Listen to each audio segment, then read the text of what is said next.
I'm not the kind of guy who blows up over small things. I let a lot slide, maybe too much. But something about that night hit different. Maybe it was the way she smiled when her phone buzzed. Maybe it was the way she fixed her hair and sprayed that perfume she only ever used on special occasions. But mostly, it was the way she looked me in the eye as I asked her to stay. "Please," I said quietly, "can we just have one night for us?" It had been a rough couple of weeks. Work stress, bills piling up, and we hadn't really connected in a long time. I thought maybe we could cook dinner together, open a bottle of wine, talk about us like we used to. But instead, she adjusted her earring, grabbed her clutch and said, "It's just a party. It's important to him." Him. Her boss. That name, Ethan, had started appearing more and more. Not in obvious ways. Just little mentions. Ethan asked me to handle the report. Ethan said I was a lifesaver today. Ethan might drop by the meeting. And now Ethan was throwing a party. And she had to be there. On a night I was begging her to stay. I didn't fight. I didn't raise my voice. I just stopped talking. When the front door closed behind her, the silence felt heavy, like the air had been sucked out of the room. I sat at the dinner table alone, her plate untouched across from me. The candles burned all the way down. That was night one. By the second day, she hadn't texted me once. I didn't text her either. It wasn't about pride. I just didn't know what to say. How do you compete with someone who seems to be stealing your wife piece by piece while smiling in a suit? She came home the next afternoon. Not drunk, not messy, but different. Like her mind was still somewhere else. Like she was dragging some invisible string of guilt behind her, trying to pretend it wasn't there. "Hey," I said, as calm as I could manage. "Hey," she replied. No kiss. No hug. No sorry I left. I asked, "Did you have fun?" She looked at me like I just asked the weather on Mars. "Yeah, it was fine." She moved to the bedroom, took off her heels, and started scrolling on her phone. That was it. No mention of me. No curiosity about what I did while she was gone. No attempt to bridge the space between us. Just that damn phone and a smirk that disappeared when she saw me watching her. I slept on the couch that night. Day 3, she barely spoke a word. Made her coffee. Went to work. No goodbye kiss. No love you. Just keys jingling and the door clicking shut behind her. But that night, everything changed. I opened her laptop while she showered. I know, it's wrong. But something inside me snapped. I needed to know what was really going on. The silence wasn't just absence, it was hiding something. I expected maybe a message or two. But what I found? My hands went cold. A folder on her desktop labeled Event Photos. Inside, dozens of pictures from the party. Most of them harmless. People mingling, laughing, toasting drinks. But then, a series of shots. Her and Ethan. Close. Too close. One photo froze me. His hand on her lower back, lips grazing her ear as she laughed. Another with her hand on his chest. Her face glowing in a way I hadn't seen in months. Then a video. A short clip, maybe 10 seconds. But it was enough. He said, "We should get out of here." She looked into the camera, not realizing it was filming, and whispered, "I thought you'd never ask." She never mentioned staying late. She never mentioned leaving the party. That was 3 days ago. 3 days of silence. 3 days since I stopped being her husband in her eyes, whether she admits it or not. And now I sit here, wondering, do I confront her? Do I pretend I don't know? Because deep down, I think this is just the beginning. I didn't sleep after finding that video. My brain just kept replaying her voice. Soft, teasing, flirtatious. The way she said, "I thought you'd never ask." It wasn't just casual. It was familiar. Like this wasn't the first time. Like there had been other whispered conversations, other meetings, maybe other nights I never even suspected. The next morning, she acted as if nothing had happened. Made toast. Stood at the kitchen counter scrolling Instagram, sipping her coffee. She even hummed while tying her hair back. Like everything in her world was fine. And I realized something. She had no clue I knew. No guilt, no shame, no fear. That hit harder than anything else. It meant she felt safe lying to me. I tried to act normal, too. I asked if she wanted to go to the movies that night, something we hadn't done in months. She looked surprised for half a second, maybe even uncomfortable, but then said, "I already made plans with the girls. Maybe tomorrow?" No explanation, no details, just that automatic answer and the tight smile she gives when she's holding something back. I nodded and smiled like a fool, but I was already making my own plans. Around 9 p.m. I quietly grabbed my keys, slipped out the back door, and drove around the corner. I parked where I could see the house. I didn't know exactly what I was looking for, maybe confirmation, maybe denial, but I sat there like some washed-up detective, just watching the house with my headlights off, heart in my throat. At 9:42, her car pulled out of the driveway. She wasn't dressed for a girl's night. No oversized sweater, no flats.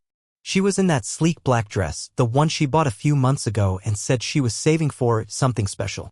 Her lipstick was darker than usual and she was wearing heels so high she had to hold onto the doorframe for balance. I didn't follow. I couldn't. Something stopped me. Maybe fear of what I'd see. Maybe fear I'd do something I'd regret. So instead I waited. An hour passed. Then another. At 12:14 I pulled back into the driveway and walked into a house that felt colder than ever. I sat on the edge of our bed, staring at the framed photo from our honeymoon in Maui. We were both laughing in that picture, carefree and stupid in love. That version of us didn't exist anymore.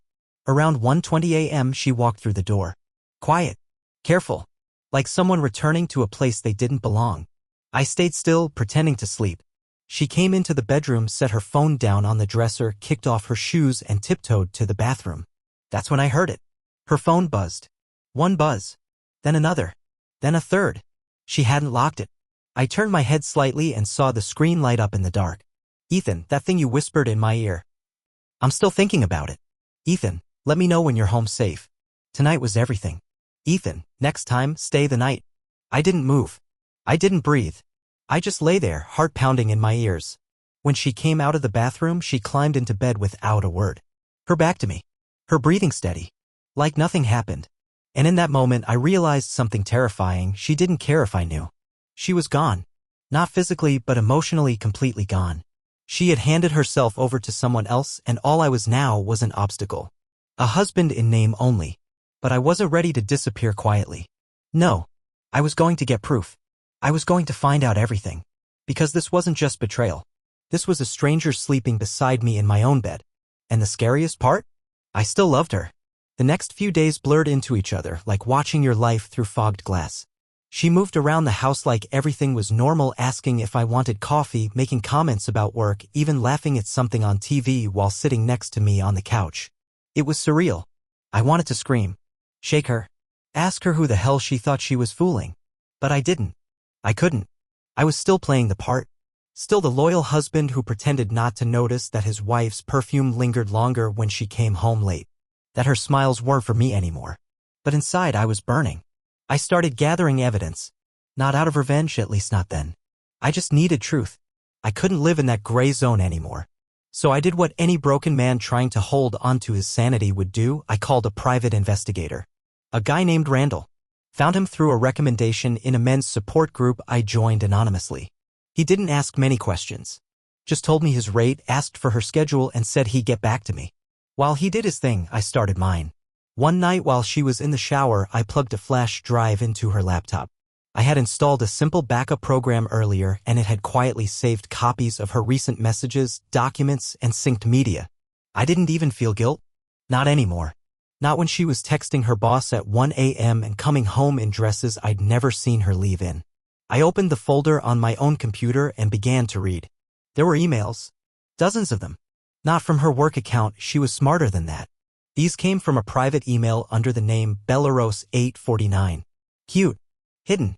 But not good enough. She and Ethan had been emailing for months. At first it was tame, jokes, memes, the occasional comment about how work would be hell without you. But then it shifted. Gradually. Like watching a matchstick ignite in slow motion. One email stood out. I can't stop thinking about that night after the conference. I've never felt that alive with anyone, not even with my husband. I don't know what to do with that, but I know I want more. And Ethan's reply. Then stop pretending. He's not your future, I am. I stared at those words until the screen blurred. My fists clenched so hard my knuckles went white. I wanted to punch through the desk. Instead, I copied every email, every message, every photo. There weren't many photos, but the ones that existed made my stomach turn. One of them in particular was burned into my brain. Her sitting on his lap, a glass of champagne in her hand, her head thrown back in laughter while his hand rested on her thigh. She looked happy, truly deeply happy. Not the kind of smile you fake. Not the kind you give your husband when you're already halfway gone. The next day, Randall called. He didn't even need to say much. Just, "You were right. I've got what you need." We met at a diner out on the edge of town. He handed me an envelope and a flash drive, then slid into the booth opposite me. "Your wife's been careful," he said. "But not careful enough." I followed her 3 nights. She met him all 3, different spots each time. Never the same hotel. Hotel. That word hit me like a brick to the face. She had crossed the final line. I took the flash drive and went home. Locked myself in my home office and plugged it in. There were time-stamped photos. Her getting out of his car. Her checking into a hotel under her maiden name.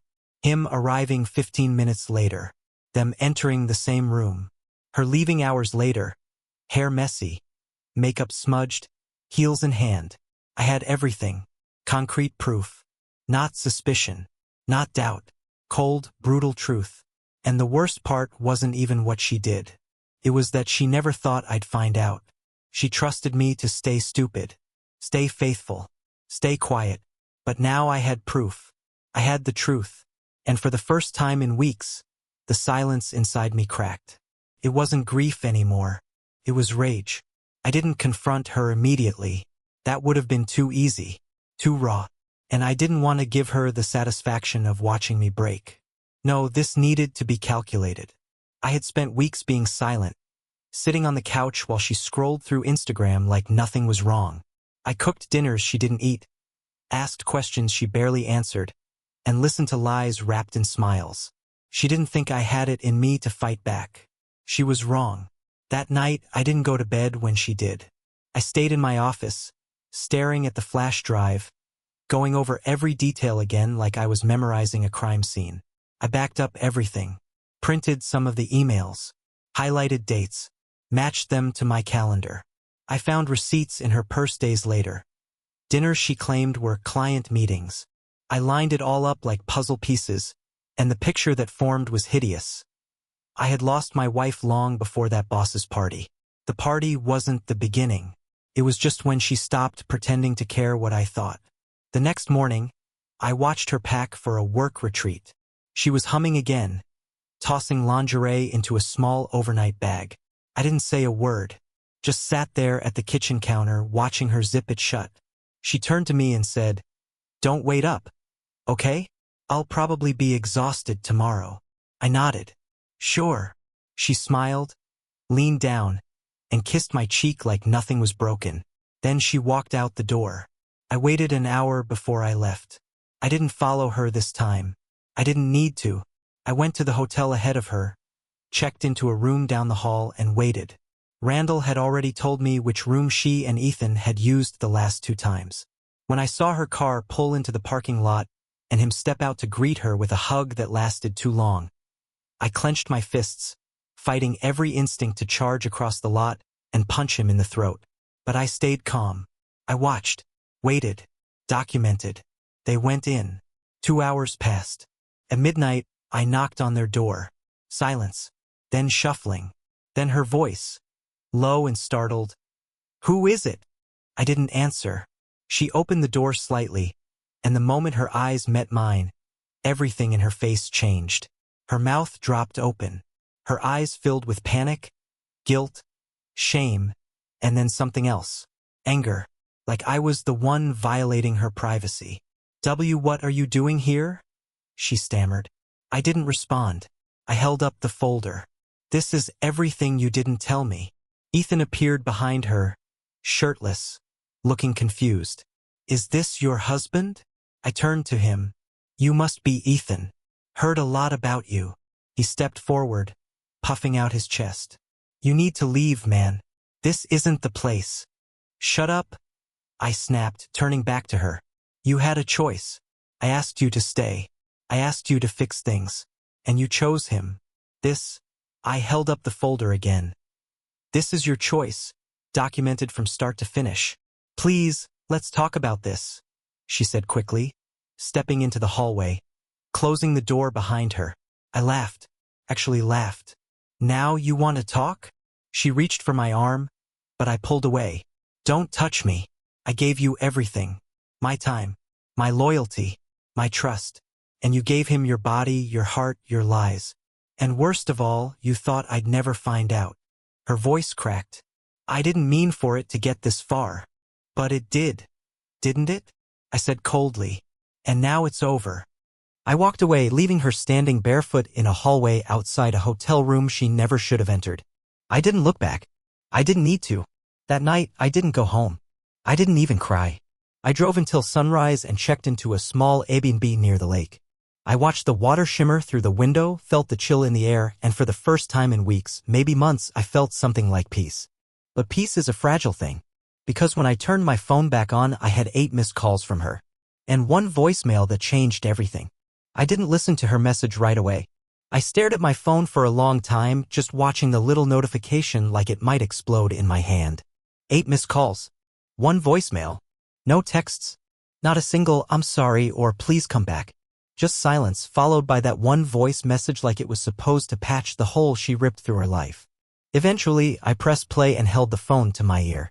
Her voice came through shaky, breathless, almost like she'd been crying, but I couldn't tell if it was real or performance. Hey. I don't know where you went, but please don't do anything crazy. I messed up, okay? I know I did. I wasn't planning for things to happen this way. It just Ethan made me feel seen. And I got caught up. I didn't know how to stop it. I didn't want to lose everything, but now I think I might have already lost you. I never wanted to hurt you. I need you to believe that. And then, just as she was about to hang up, she whispered something she didn't mean to say out loud. I should have deleted the recordings. I froze. My heart literally skipped a beat. I replayed it. I should have deleted the recordings. Recordings? I sat up straight, adrenaline rushing through my veins like ice water. She hadn't mentioned texts. Or emails. Or photos. She mentioned recordings. Plural. That meant audio. Maybe video. That meant there was something even worse, something I hadn't found yet. I opened my laptop, inserted the flash drive Randall had given me again, and began digging.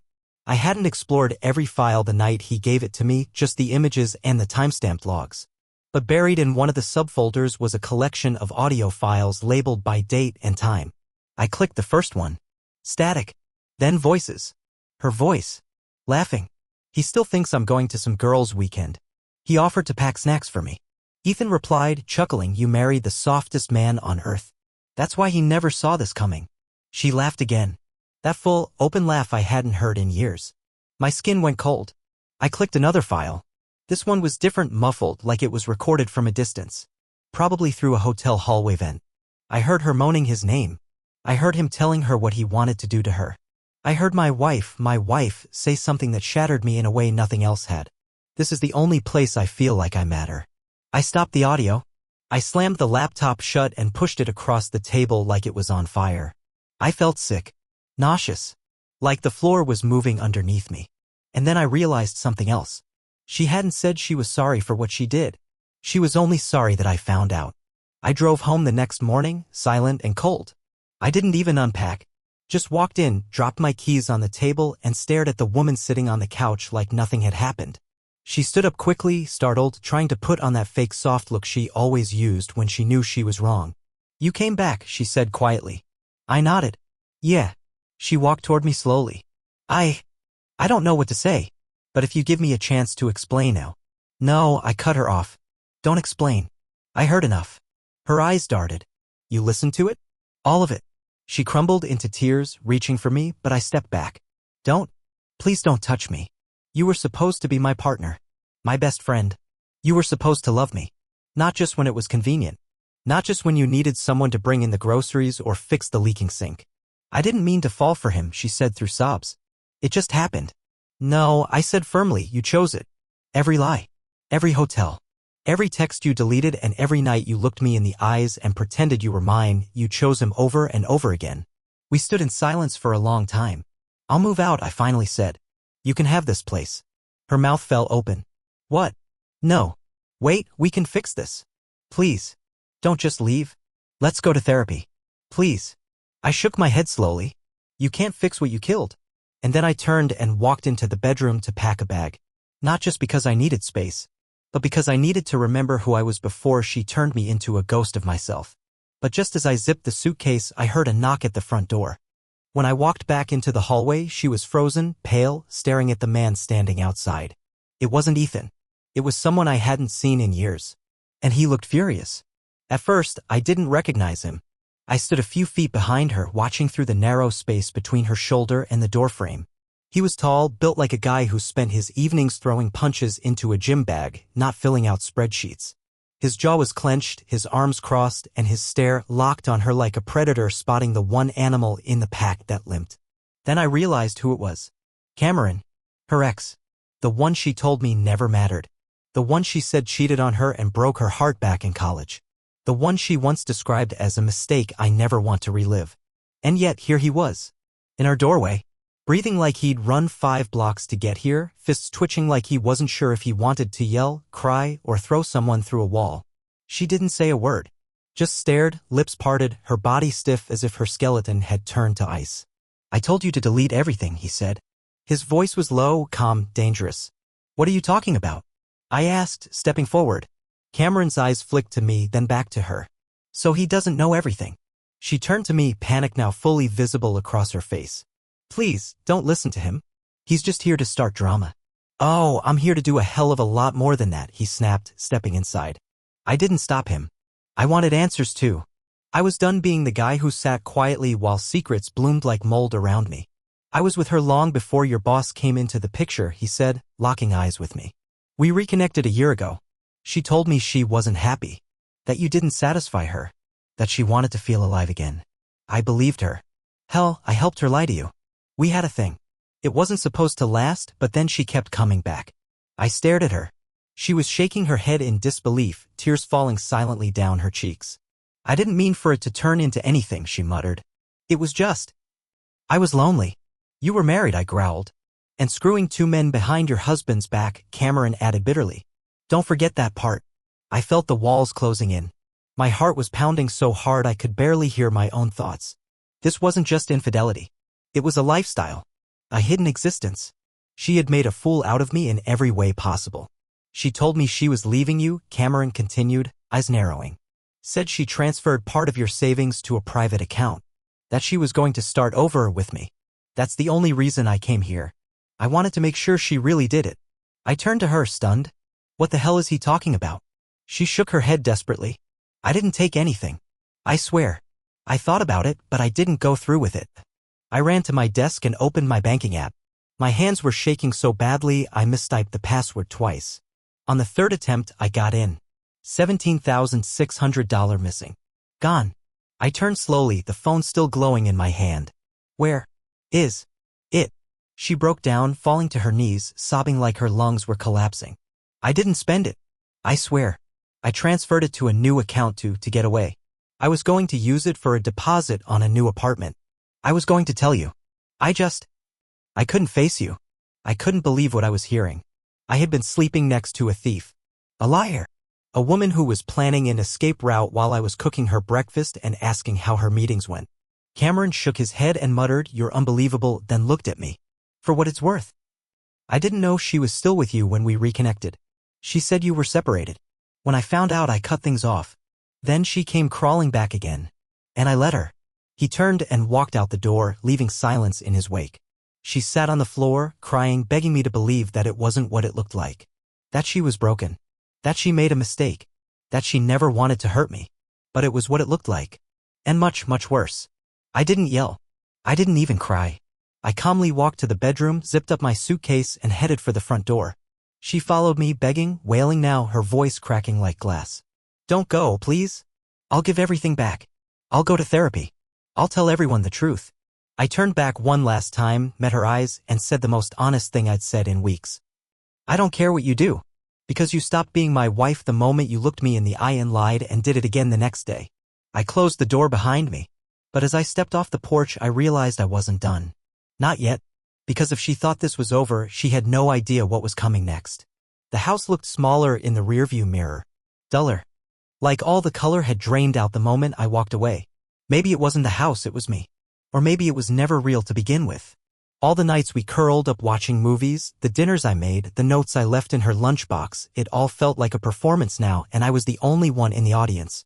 She'd been writing a different script the whole time. And I was done playing the fool. I checked into a long-term rental, a furnished condo downtown with a view of the city skyline. Cold, sterile, unfamiliar, perfect. I needed unfamiliar. I needed something that didn't carry the scent of lies in the curtains and betrayal in the bed sheets. But I didn't go silent. I called my bank first.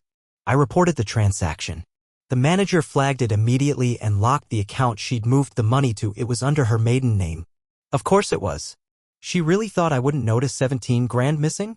Or that I'd never connect the dots once everything else unraveled. I hired a lawyer next. Not one of those gentle, let's mediate types. I wanted someone who specialized in scorched earth divorces.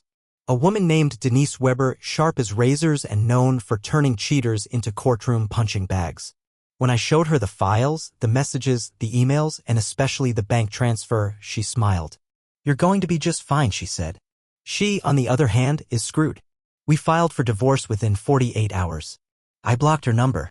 I sent a single email letting her know the process had begun and that my attorney would be handling all further contact. Then I shut off. No calls. No texts. No more listening to her cry on voicemails or watching her name pop up at 3 a.m. like a ghost trying to haunt my peace. But she didn't stop. She showed up at my building. Twice. The first time, she buzzed the front desk and begged them to let her up. I told them to deny entry. The second time, she waited in the parking garage. I was coming back from a late grocery run when I saw her standing by my spot, arms wrapped around herself, eyes puffy, lips trembling. She walked toward me like some tragic soap opera character. Please, she whispered. Just give me 5 minutes. I held up my phone and pointed to the camera overhead. You're trespassing. I'm not playing anymore. She looked shattered. I didn't even sleep with Cameron after we got back in touch, she blurted. It was emotional at first. I was just lost. You weren't lost, I replied coldly. You were looking. And you found exactly what you wanted. Then I turned and walked away again. But she followed me to the elevator. I pressed the button, watching the numbers light up. She stood behind me in silence. And then she dropped the last bomb I never saw coming. I'm pregnant. I didn't move. I didn't even flinch. I just stared straight ahead. You're lying, I said flatly. I'm not, she insisted, her voice cracking. I just found out. I don't know who, she stopped herself. I think. I finally turned to face her. You don't know who the father is? I asked. She didn't answer. The elevator opened. I stepped in. She didn't follow. As the doors closed, I looked at her one final time. You don't get to blow up my life and then drag me back in with some half-baked maybe baby story. Get a test. Get a lawyer. I'll get the truth. That's all I care about now. Back in the condo, I poured myself a drink with hands that trembled, not from sadness, not even from anger anymore, but from the sheer weight of what she'd tried to pull. She thought the pregnancy card would break me. That it would bring me back to that house, to that bed, to her. She didn't understand. The man I was before? He's gone. And the man I am now? He's building something stronger. With the truth as foundation and not a trace of her in it. But she wasn't done yet. Not even close. Because a week later, I got a call from someone I hadn't heard from in 10 years. Her sister. And what she told me blew this entire story wide open. Her sister, Rachel, had always been distant with me. We got along well enough during holidays or birthdays, but we were never close. So when I saw her name flash across my phone screen a week after that parking garage confrontation, I almost didn't answer. But something told me I needed to. She didn't waste time. I'm not calling to defend her, she said, her voice calm but firm. I just thought you deserved to know everything. And she'll never tell you. There was a pause. I didn't interrupt. She's been doing this for years. You weren't the first. Ethan wasn't the first either. She had something with a coworker 2 years ago. And I only found out because he called me when she blocked him after it ended. She told me it was emotional, but I've seen the messages. I didn't know whether to tell you or not. But now that it's all out, she's spiraling. And you deserve the whole picture before she tries to pull you into it again. I sat in silence, the phone warm in my hand. I wasn't surprised. Maybe somewhere deep inside, I had always known the woman I married had cracks. But I thought I was the glue. I thought loving her hard enough, being there always, would be enough. It wasn't. Rachel kept talking. Told me how their mother had enabled her behavior since they were teenagers. How lying, manipulating, and getting away with things was her survival instinct. I know you cared about her, Rachel said, her voice softening. But you were never her partner, you were her lifeline. And when she found someone new to pull from, she let you drown. The words hurt. But they were true. And truth, even when it burns, clears the air. After we hung up, I went for a walk. The city was glowing in that warm, golden hour haze. Kids played in the park. Dogs chased frisbees. I passed a couple laughing over iced coffee and didn't feel envy, I felt nothing. For the first time in a long time, I wasn't aching. I wasn't carrying the weight of suspicion, shame, or second-guessing myself. I was just me. I went back to the condo and opened the email from the lab. The paternity results were in. 0% probability of paternity. I smiled. It wasn't mine. Of course it wasn't. And still, some small part of me, some leftover echo of the man who once believed her, had needed to see that proof in black and white. I forwarded the results to Denise, my lawyer, and made a single note. Let's finalize this. A few weeks later, I stood outside the courthouse with the finalized papers in my hand. No bitterness. No rage. Just closure. Clean. Legal. Irrevocable. She tried to reach out one more time. Sent me a handwritten letter with lines like, "You'll always be my greatest love and maybe we were meant for a different lifetime." I didn't respond. Instead, I walked into a quiet bookstore later that day, bought a novel I'd been meaning to read for years, and sat in a little coffee shop by the window. I read. I breathed. I existed without needing to explain myself to anyone. Months passed. And then life surprised me. A woman named Claire moved into the condo next to mine. She worked in marketing, loved classic films, and made horrible puns when nervous. We started with small talk in the hallway. Then coffee. Then dinners. No expectations. No games. She knew I was divorced. I told her everything by the third date. She listened, not with pity, but with understanding. Her eyes didn't widen. She didn't recoil. She said, "You've been through hell. I'm not here to fix that, but I'd love to be part of what comes next. I don't believe in fairy tales anymore. But I do believe in healing. In honesty. In peace. And sometimes peace looks like two people sharing silence on a balcony, watching the city lights flicker, and knowing that the past may still echo, but it doesn't own you anymore. I lost a liar. But I found myself. And maybe that was the whole point.